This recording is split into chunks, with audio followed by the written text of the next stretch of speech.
ದೇವರು ಪ್ರೀತಿಸುವ ಪ್ರೀತಿಯ ಬಿಗ್ ಜೆ ಟಿ ವಿ ಪ್ರಿಯ ವೀಕ್ಷಕರಿಗೆ ನಮ್ಮ ಕರ್ತನಾದ ಯೇಸು ಕ್ರಿಸ್ತನ ಹೆಸರಿನಲ್ಲಿ ನಿಮ್ಮನ್ನು ವಂದಿಸಿ ನಿಮಗೆ ಸ್ವಾಗತ ಬಯಸ್ತಿದ್ದೇವೆ. ಬನ್ನಿರಿ, ದೇವರ ವಾಕ್ಯವನ್ನು ಇಂದು ನಾವು ಅಧ್ಯಯನ ಮಾಡಿಕೊಳ್ಳೋಣ. ಇಂದಿನ ನಮ್ಮ ಅಧ್ಯಯನ ಯೆರೆಮೀಯನ ಗ್ರಂಥ, ದ ಬುಕ್ ಆಫ್ ಜೆರೆಮಾಯ. ಯೆರೆಮೀಯ ಅಂತ ಹೇಳಿದರೆ ಅರ್ಥ ಯೆಹೋವನು ಮೇಲಕ್ಕೆತ್ತುವನು, ಯೆಹೋವನು ನಿಮಗೆ ಬಡ್ತಿ ಕೊಡುವನು, ಯೆಹೋವನು ನಿಮ್ಮನ್ನು ಸ್ಥಾಪಿಸುವನು, ಯೆಹೋವನು ನಿಮ್ಮನ್ನು ಎಬ್ಬಿಸುವನು, ಯೆಹೋವನು ನಿಮ್ಮನ್ನು ಮೇಲಕ್ಕೆ ಎತ್ತುವವನು, ಏಳಿಗೆ ನೀಡುವವನು, ಯೆಹೋವನು ನಿಮ್ಮನ್ನು ಅಭಿವೃದ್ಧಿಪಡಿಸುವನು ಎಂಬ ಹೆಸರೇ ಜೆರೆಮಾಯ, ಯೆರೆಮೀಯ ಎಂಬ ಹೆಸರಿನ ಅರ್ಥ. ಆದ ಕಾರಣ ಆ ಪಾಪದಲ್ಲಿ, ಸ್ವಾರ್ಥದಲ್ಲಿ, ಅಲಕ್ಷ್ಯದಲ್ಲಿ, ಅಜ್ಞಾನದಲ್ಲಿದ್ದಂಥ ದೇವಜನರು, ಇಸ್ರಾಯೇಲರು, ಅಂಥವರಿಗೆ ಒಂದು ಕಡೆ ತೀರ್ಪು ಹೀಗಾಗ್ತದೆ, ನೀವು ಈ ರೀತಿಯಾಗಿ ಮಾಡಿದರೆ ನಾನು ಹೇಳಿದಂಥ ಆ ದಂಡನೆ ನಿಮಗೆ ಸಿಗೋದಿಲ್ಲ, ಆದರೆ ನಿಮಗೆ ನಾನು ಅಭಿವೃದ್ಧಿಯನ್ನು, ಏಳಿಗೆಯನ್ನು, ಉನ್ನತವನ್ನು, ಬಡ್ತಿಯನ್ನು ತರುವೇನೆಂಬುದಾಗಿ. ಇದರಲ್ಲಿ ಒಂದು ಆಶ್ಚರ್ಯ ಏನಂತ ಹೇಳಿದರೆ, ನೀವು ತಪ್ಪು ಮಾಡ್ತಾ ಇದ್ದೀರಿ, ಪಾಪ ಮಾಡಿದ್ದೀರಿ, ನೀವು ಪಾಪವನ್ನು ಬಿಟ್ಟು ತಿರುಗಿ ಕೊಡುವುದಾದರೆ ನಾನು ನಿಮಗೆ ಮೇಲನ್ನು, ಬಡ್ತಿಯನ್ನು, ಎಬ್ಬಿಸುವಿಕೆಯನ್ನು ಕೊಡ್ತೇನಂತ. ಆದರೆ ಒಂದು ವೇಳೆ ಪಾಪ ಮಾಡಿದ್ದಾಗ್ಯೂ ಅವರನ್ನು ಶಿಕ್ಷಿಸಿ ಆನಂತರ ಅವರಿಗೆ ಮೇಲನ್ನು, ಏಳಿಗೆಯನ್ನು, ಬಡ್ತಿಯನ್ನು ತರ್ತೀನಿ ಎಂಬುದಾಗಿ. ಶಿಕ್ಷಿಸದೆ, ಶಿಕ್ಷೆ ಹೊಂದದೆ ಪಶ್ಚಾತ್ತಾಪ ಪಟ್ಟರೆ ಪಾಪದಿಂದ ಪಶ್ಚಾತ್ತಾಪದಿಂದ ದೇವರು ಮೇಲೆ ಕೇಳುವ ಆಶೀರ್ವಾದದ ಅನುಭವ. ಒಂದು ವೇಳೆ ಪಾಪದಲ್ಲೇ ಇರುವುದಾದರೆ ದೇವರು ಅವರಿಗೆ ದಂಡನೆಯನ್ನು ಸ್ವಲ್ಪ ಕಾಲ ಕೊಟ್ಟು ಅವರನ್ನು ಶುದ್ಧೀಕರಿಸಿ ಮತ್ತೆ ಅದೇ ಏಳಿಗೆಯನ್ನು, ಅಭಿವೃದ್ಧಿಯನ್ನು, ಬಡ್ತಿಯನ್ನು, ಆಶೀರ್ವಾದವನ್ನು ಒದಗಿಸುವಂಥ ಒಂದು ಅನುಭವ. ಸರಿ, ಯೆರೆಮೀಯನ ಗ್ರಂಥ 26ನೇ ಅಧ್ಯಾಯದಲ್ಲಿ ನಾವು ನೋಡುವಾಗ ಯೆಹೋಯಾಕೀಮನ ಆಳ್ವಿಕೆಯಲ್ಲಿ ನಡೆದಂಥ ಒಂದು ಘಟನೆ ಏನಂತೇಳಿದರೆ, ಅವನ ಆಳ್ವಿಕೆಯ ಆರಂಭದಲ್ಲಿಯೇ ಯೆಹೋವನಿಂದ ಯೆರೆಮೀಯನಿಗೆ ವಾಕ್ಯ ಸಿಕ್ತು. ಏನು ವಾಕ್ಯ? ನೀನು ಯೆಹೋವನ ಆಲಯದ ಪ್ರಾಕಾರದಲ್ಲಿ ನಿಂತು, ಅದು ಜನರು ಕೂಡೋದಕ್ಕೆ ಒಳ್ಳೆಯ ಒಂದು ಸ್ಪೇಷಿಯಸ್, ವಿಶಾಲವಾದಂಥ ಒಂದು ಸ್ಥಳವಾಗಿತ್ತು. ಆದ ಕಾರಣ ಯೆರೆಮೀಯನು ಆಲಯದ ಆ ಪ್ರಾಕಾರದಲ್ಲಿ ನಿಂತುಕೊಂಡು ಆ ಮಂದಿರದಲ್ಲಿ ಆರಾಧಿಸುವುದಕ್ಕೆ ಬರುವ ಯೆಹೂದದ ಎಲ್ಲ ಊರಿನವರಿಗೂ ನಾನು ನಿನಗೆ ಆಜ್ಞಾಪಿಸುವ ಮಾತುಗಳನ್ನೆಲ್ಲ ಹೇಳುವಂಥ ದೇವರು ಹೇಳಿ ಕಳಿಸ್ತಾನೆ. ನೋಡೋಣ, ದೇವರು ಆರಾಧನೆ ಮಾಡಲಿಕ್ಕೆ ಬಂದಂಥ ಎಲ್ಲ ಊರಿನವರು, ಬೇರೆ ಬೇರೆ ಊರುಗಳಿಂದ ಆ ಯೆಹೂದದ ಯೆರೂಸಲೇಮಿನಲ್ಲಿ ಇರುವಂಥ ಏಕಮಾತ್ರ ಆಲಯಕ್ಕೆ ಬಂದಿದ್ದಾರೆ. ಬಂದಾಗ ಯೆರೆಮೀಯನಿಗೆ ಮುಖಾಂತರವಾಗಿ ತಂದೆಯಾದ ದೇವರು ಇರುವಾತನೇ ಆಗಿದ್ದೇನೆ ಎಂಬಾತನು ಎಂಥವನಾಗಿರುವೆನು ಅಂಥವನಾಗಿರುವೆನು ಎಂಬುದಾಗಿ ಹೇಳಿದ ಆತನು ಹೇಳಿದ ಸಂದೇಶ ಕೇಳಿಸ್ಕೊಳ್ಳೋಣ. ಆ ಒಂದು ಮಾತು ದೇವರು ಏನಂತ ಹೇಳ್ತಿದ್ದಾನೆ ಯೆರೆಮೀಯನ ಮುಖಾಂತರ, ಅದೇನಂತ ಹೇಳಿದ್ರೆ, ನಾನು ನಿನಗೆ ಆಜ್ಞಾಪಿಸಿದನ್ನೆಲ್ಲ ಮಾತಾಡು, ಅದರಲ್ಲಿ ಒಂದು ಮಾತನ್ನು ಬಿಡಬೇಡ. ಎಷ್ಟು ಇಂಪಾರ್ಟೆಂಟ್ ಅಲ್ವಾ? ನಾವು ಕೆಲವು ಸಾರಿ ಬರ್ಕೊಡ್ತೀವಿ. ಆ ದಿವಸಗಳಲ್ಲಿ ಶಾರ್ಟ್ ಹ್ಯಾಂಡ್ನಲ್ಲಿ ನನ್ನ ಸ್ನೇಹಿತರೊಬ್ಬರಿದ್ದರು, ಅದನ್ನು ಬೇಗ ಬರ್ಕೊಂಬಿಡ್ತಿದ್ರು ಶಾರ್ಟ್ ಹ್ಯಾಂಡ್ನಲ್ಲಿ. ಅಥವಾ ಈ ದಿವಸಗಳಲ್ಲಿ ನಾವೇನು ಮಾಡ್ತೀವಿ, ರೆಕಾರ್ಡ್ ಮಾಡ್ಕೊಳ್ತೀವಿ ಅಥವಾ ವಿಡಿಯೋ ಮಾಡ್ಕೊಳ್ತೀವಿ. ಒಂದು ದಾಖಲೆ, ಮಾಧ್ಯಮದ ಒಂದು ಅನುಕೂಲ ಬಹಳಷ್ಟಿದೆ ಈ ದಿವಸಗಳಲ್ಲಿ. ಆದರೆ ಅಂದು ಕೇಳಿಸ್ಕೋಬೇಕು, ಯೆರೆಮೀಯನು ಕೇಳಿಸ್ಕೊಂಡ ಮಾತನ್ನು ಈಗ ರಿಪೀಟ್ ಮಾಡಬೇಕು. ಅದರಲ್ಲಿ ಒಂದನ್ನು ಬಿಡಬೇಡ ಅಂತ ದೇವರು ಹೇಳಿದಾಗ ಅದರ ಅರ್ಥ ಏನು? ಈಗ ತಾನೇ ನಾನು ಯೋಚನೆ ಮಾಡ್ತಾ ಇದ್ದೀನಿ. ಅದೇನಂತ ಹೇಳಿದರೆ, ನಿನ್ನ ಪ್ರಕಾರವಾಗಿ ಒಂದನ್ನು ನೀನು ಬಿಡಬೇಡ. ಸರಿ ಆಯಿತು, ಒಂದನ್ನು ಬಿಡದೆ ನಾನು ಮಾತಾಡ್ತೀನಿ ದೇವ್ರೆ ಅಂತ ಹೇಳಿದಾಗ ದೇವರು ಅದನ್ನು ನೆನಪಿಸುವಂಥದ್ದು ದೇವರ ಕೆಲಸ. ವಾವ್, ಆಶ್ಚರ್ಯ ಅಲ್ವಾ? ಹೌದು, ನನ್ನ ಪಾರ್ಟ್ ನಾನು ದೇವರು ಹೇಳಿದಾಗೆ ನೆನಪು ಮಾಡಿಕೊಂಡದ್ದನ್ನು ಒಂದನ್ನು ಬಿಡದೆ, ಎಲ್ಲವನ್ನು ಒಂದನ್ನು ಮರೆ ಮಾಡದೆ, ಒಂದನ್ನು ಬಿಟ್ಟು ಬಿಡದೆ, ಮರ್ತೋಗೋದ್ರ ಬಗ್ಗೆ ಅಲ್ಲ, ಒಂದನ್ನು ಬಿಡದೆ ಅಂತ ಹೇಳುವಾಗ ಒಂದು 10 ವಿಷಯಗಳು ದೇವರು ಹೇಳಿದಾಗ 9 ವಿಷಯ ಹೇಳಿಬಿಟ್ಟು ಒಂದು ವಿಷಯವನ್ನು ಬಿಟ್ಟುಬಿಡೋದಲ್ಲ, ಎಲ್ಲನೂ ಹೇಳು. ಒಂದು ಮಾತನ್ನು ಬಿಡಬೇಡ. ಸರಿ, ಆ ರೀತಿಯಾಗಿ ಒಂದು ಶಾರ್ಟ್ ಮೆಸೇಜ್ ಎಷ್ಟೊತ್ತಿರ್ಬೋದು? 5 ನಿಮಿಷದ ಮೆಸೇಜ್ ಇರ್ಬೋದು ಅಂತ ಕಾಣ್ತದೆ. 10 ನಿಮಿಷದ ಮೆಸೇಜ್ ಇರ್ಬೋದು, ಒಂದು 15 ನಿಮಿಷದ ಮೆಸೇಜ್ ಇರ್ಬೋದು. ಶಾರ್ಟಾಗಿ ಚಿಕ್ಕದಾಗಿ ಇರುವಂಥ ಮೆಸೇಜ್. ಯಾಕಂತ ಹೇಳಿದ್ರೆ, ನಾವು 25ನೇ ಅಧ್ಯಾಯದಲ್ಲಿ ನೋಡುವಾಗ ಸುಮಾರು 7 ವಿಷಯಗಳನ್ನು ದೇವರು ಹೇಳಿದರೆ ಅದನ್ನು ಹೇಳಬೇಕಾದ್ರೆ ಒಂದೇ 1 ಮಿನಿಟ್ನಲ್ಲಿ ಸಾಕು, ಅಥವಾ ಭಾಳ ಅಂದರೆ 2 ನಿಮಿಷ. ಸರಿ, 3 ನಿಮಿಷ ಕೂಡ ತಗೊಳ್ರಿ. 3 ನಿಮಿಷದಲ್ಲಿ ಒಂದು ಸಂದೇಶವನ್ನು ಹೇಳಿಬಿಡಂತ ದೇವರು ಹೇಳ್ತಾನೆ ರೀ. ಯೆರೆಮೀಯ 25:5-6 ವಚನದಲ್ಲಿ, ಎಲ್ಲರೂ ದುರ್ಮಾರ್ಗತನ ಬಿಡ್ರಿ, ದುಷ್ಕೃತ್ಯವನ್ನು ಬಿಡ್ರಿ, ಹಿಂದಿರುಗಿದ್ರಿ ಮತ್ತು ನಿಮ್ಮ ಪಿತೃಗಳಿಗೆ ಕೊಟ್ಟ ದೇಶವನ್ನು ತೆಗೆದುಕೊಳ್ರಿ ಮತ್ತು ಅನ್ಯ ದೇವತೆಗಳನ್ನು ಪೂಜಿಸಬೇಡ್ರಿ, ನನ್ನನ್ನು ರೇಗಿಸಬೇಡ್ರಿ, ಅನ್ಯ ದೇವತೆಗಳನ್ನು ಹಿಂಬಾಲಿಸಬೇಡ್ರಿ. ಆ ರೀತಿಯಾಗಿದ್ದರೆ ನಿಮಗೆ ಯಾವ ಕೇಡನ್ನು ಮಾಡೋದಿಲ್ಲ. ಅಷ್ಟೇ, ಸಿಂಪಲ್. ಈಗ ಅದೇ ಮಾತು ಆಲಯದ ಒಂದು ಪ್ರಾಕಾರದಲ್ಲಿ ನಿಂತ್ಕೊಂಡು ಯೆರೆಮೀಯನು ಹೇಳುವಂತೆ ದೇವರು ಹೇಳ್ತಾನೆ. ಆಶ್ಚರ್ಯ ಏನಂದರೆ 26ನೇ ಅಧ್ಯಾಯ 3ನೇ ವಚನ ಯೆರೆಮೀಯನ ಗ್ರಂಥದಲ್ಲಿ, ಒಂದು ವೇಳೆ ಒಂದು ಮಾತನ್ನು ಬಿಡಬೇಡ ಅಂತ ದೇವರು ಹೇಳಿದ್ರಲ್ಲ, ಈಗ ಒಂದು ವೇಳೆ ಕಿವಿಗೊಟ್ಟು ತಮ್ಮ ತಮ್ಮ ದುರ್ಮಾರ್ಗಗಳಿಂದ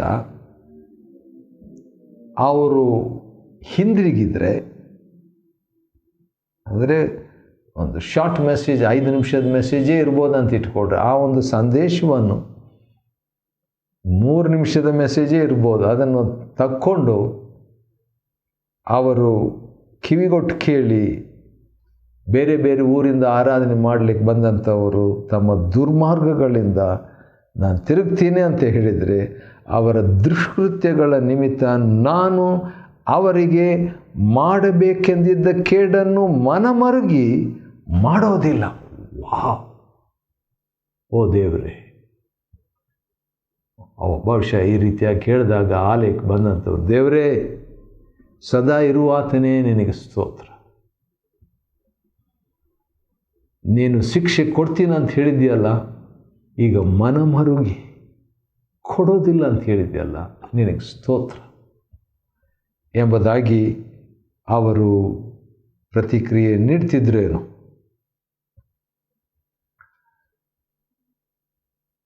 4ನೇ ವಚನ, ನೀವು ನನ್ನ ಕಡೆಗೆ ಕಿವಿಗೊಡದೇ ಹೋದರೆ, ಕಿವಿಗೊಟ್ಟರೆ ದೇವರು ಹೇಳ್ತಾರೆ, ದುರ್ಮಾರ್ಗಗಳಿಂದ ಅವರು ಬಿಟ್ಟುಬಿಟ್ರೆ, ಅವರ ದುಷ್ಕೃತ್ಯಕ್ಕೆ ತಕ್ಕಂತೆ ನಾನು ಮಾಡದೆ ಏನೇನು ಪ್ಲ್ಯಾನ್ ಮಾಡಿದ್ದೀನಿ, ಅಂದರೆ ಏನೇನು ತೀರ್ಪು ಮಾಡಬೇಕು, ಹೇಗೆ ದಂಡಿಸಬೇಕು ಅನ್ನುವಂಥದ್ದನ್ನು ದಂಡನೆ ಮಾಡದೆ ನಾನು ಮನ ಮರುಗಿ ನಾನು ಅವ್ರಿಗೆ ತೀರ್ಪು ಮಾಡಬೇಕು, ಜಡ್ಜ್ಮೆಂಟ್ ಮಾಡಬೇಕಂತಿದ್ದೀನಲ್ಲ, ಅದನ್ನು ಬಿಟ್ಬಿಡ್ತೇನೆ, ಮಾಡೋದಿಲ್ಲ ಅಂತ ದೇವರು ಹೇಳ್ತಾನೆ ರೀ.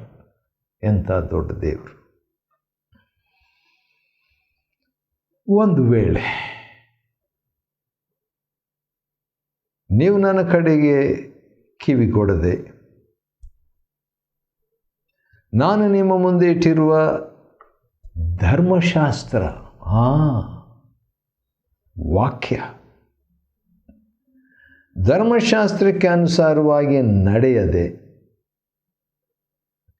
ಕೇಳಲು ಅಲ್ಲದೆ ನಿಮ್ಮ ಬಳಿಗೆ ನಾನು ಸಾವಕಾಶವಿಲ್ಲದೆ ಕಳುಹಿಸ್ತಾ ಬಂದಿರುವ ನನ್ನ ಸೇವಕರಾದ ಪ್ರವಾದಿಗಳ ಮಾತುಗಳನ್ನು ಕೇಳದೆಯೂ ಇದ್ದರೆ, ಒಂದು ಧರ್ಮಶಾಸ್ತ್ರ, ಮೋಶೆಯ ಧರ್ಮಶಾಸ್ತ್ರವನ್ನು ನೀವು ಕೇಳದಿದ್ದರೆ, ಎರಡನೇದು ನೀವು ಪ್ರವಾದಿಗಳ ಮಾತುಗಳನ್ನು ಕೇಳದಿದ್ದರೆ, ಆಗ ನಾನು 6ನೇ ವಚನ 26:6 ಯೆರೆಮೀಯ, ಈ ಆಲಯವನ್ನು ಶಿಲೋವಿನ ಗತಿಗೆ ತಂದು ಈ ಪಟ್ಟಣವು ಲೋಕದ ಸಮಸ್ತ ಜನಾಂಗಗಳಲ್ಲಿ ಶಾಪದ ಮಾತಾಗುವಂತೆ ಮಾಡುವೆನು.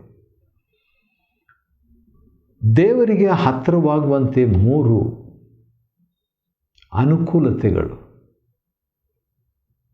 3 ಸಾಧನಗಳು, 3 ಮಾಧ್ಯಮಗಳು ಇಸ್ರಾಯೇಲರಿಗಿತ್ತು, ದೇವಜನರಿಗಿತ್ತು. ಒಂದು ದೇವರ ವಾಕ್ಯ, ಎರಡನೇದು ದೇವರ ಸೇವಕರುಗಳು, ಮೂರನೇದು ದೇವರ ಆಲಯ.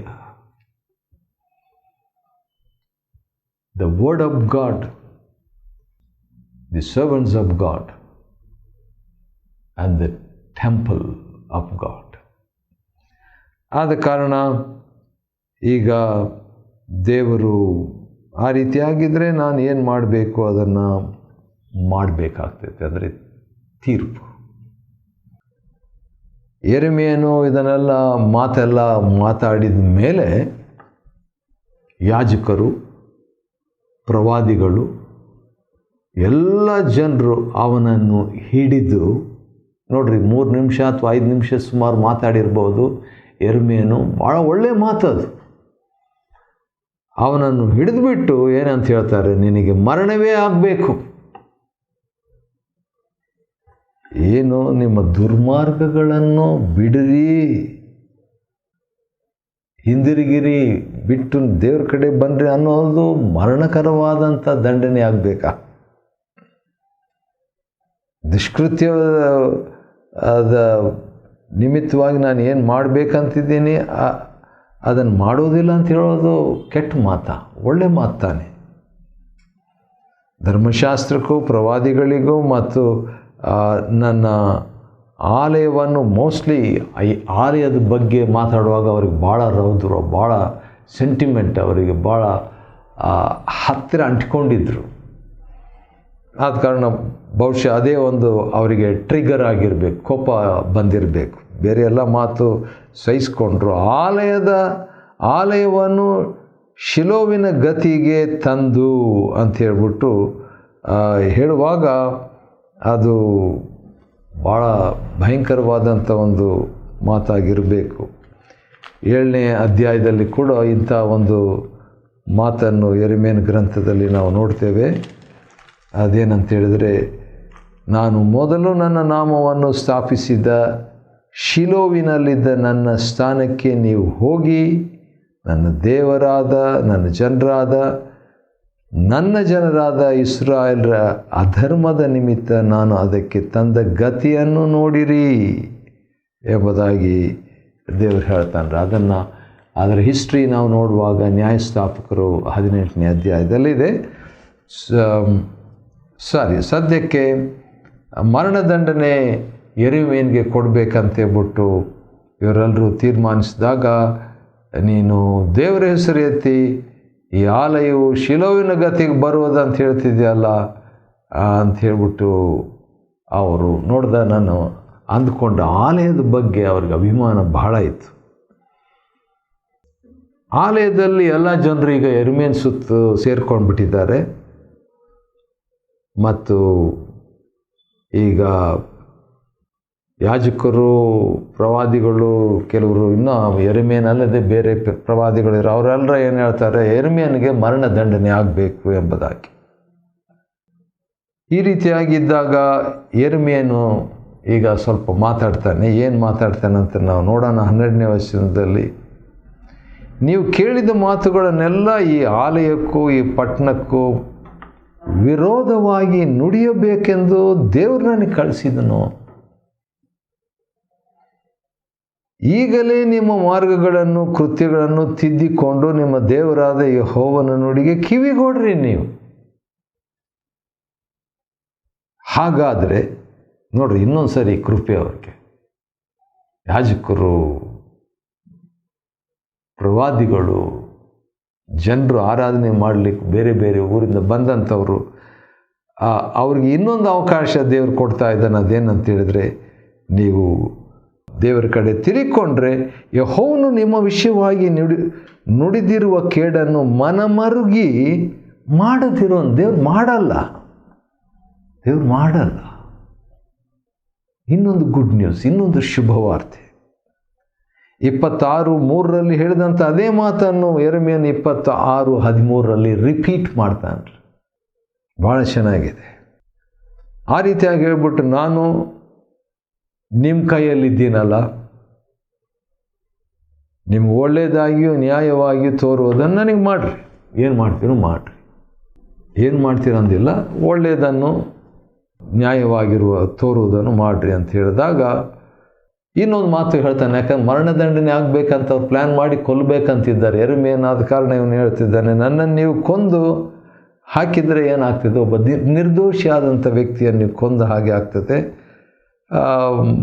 ಇದರ ನಿಮಿತ್ತವಾಗಿ ನಿಮಗೂ ಮತ್ತು ನಿಮ್ಮ ಪಟ್ಟಣಕ್ಕೂ ಕೂಡ ಏನಾಗ್ತದೆ, ಆ ಶಾಪ ತಲುಪ್ತದೆ ಎಂಬಂಥ ರೀತಿಯಲ್ಲಿ ಹೇಳಿದಾಗ ಸರ್ದಾರರು, ಜನರು, ಯಾಜಕ ಪ್ರವಾದಿಗಳಿಗೆ, ಯಾಕಂದರೆ ಯಾಜಕರು ಪ್ರವಾದಿಗಳು ಏನು ಮಾಡ್ತಾರೆ, ಮರಣದಂಡನೆ ಆಗಬೇಕಂತಿದ್ದಾಗ ಈಗ ಸರ್ದಾರರು ಅವರೇನಂಥ ಧಾರ್ಮಿಕ ವ್ಯಕ್ತಿಗಳಲ್ಲ, ಜನರು, ಸಾಮಾನ್ಯ ಜನರು. 16ನೇ ವಚನ, ಇವನು ಮರಣದಂಡನೆಗೆ ತಕ್ಕವನಲ್ಲ.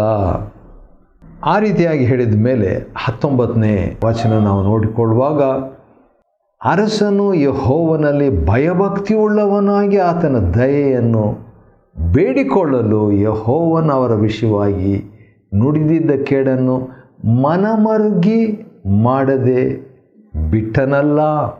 ಒಂದು ಎಕ್ಸಾಂಪಲ್ ಕೊಡ್ತಾ ಇದ್ದಾರೆ. 3ನೇ ಸಾರಿ ಮನಮರುಗಿ ಮಾಡಬೇಕೆಂದಿರುವ ಕೇಡನ್ನು ಮನಮರುಗಿ ಮಾಡದೆ ಬಿಟ್ಟನಲ್ಲ. ಆದ ಕಾರಣ ಆ ರೀತಿಯಾಗಿ ಅವರು ಯೋಚನೆ ಮಾಡಿದಾಗ ಯೆರೆಮೀಯನು ನುಡಿದಂತೆಯೇ ಈ ಪಟ್ಟಣಕ್ಕೂ ಈ ದೇಶಕ್ಕೂ ಹಿತವನ್ನು ನುಡಿಯುತ್ತಿದ್ದನು ಎಂಬ ಮಾತು ಅವರವರಲ್ಲೇ ಮಾತಾಡಿಕೊಂಡ್ರು. ಮತ್ತು ಆ ಸಂದರ್ಭದಲ್ಲಿ ಒಬ್ಬ ವ್ಯಕ್ತಿ, ಅವನ ಹೆಸರು ಉರಿಯನೆಂಬವನು ಬಂದು ಮಾತಾಡ್ತಾನೆ. ಆದರೆ ಅವನು ಒಳ್ಳೆ ಮಾತನ್ನು ಆಡಿದರೂ ಕೂಡ ಅವನನ್ನು ಕೊಂದು ಹಾಕ್ತಾರೆ. ಅವನು ಓಡೋಗ್ತಾನೆ, ಆದರೂ ಕೂಡ ಅವನ ಮರಣದಂಡನೆ ಅವನಿಗೆ ಆಗ್ತದೆ ರೀ. ಸರಿ, 26ನೇ ಅಧ್ಯಾಯ ಯೆರೆಮೀಯನ ಗ್ರಂಥವನ್ನು ಅಧ್ಯಯನ ಮಾಡಿಕೊಳ್ಳುವಂತೆ ದೇವರು ಕೊಟ್ಟ ಕೃಪೆಗಾಗಿ ಆತನಿಗೆ ಸ್ತೋತ್ರವಾಗಲಿ. ದೇವರು ನಿಮ್ಮನ್ನು ಆಶೀರ್ವದಿಸಲಿ.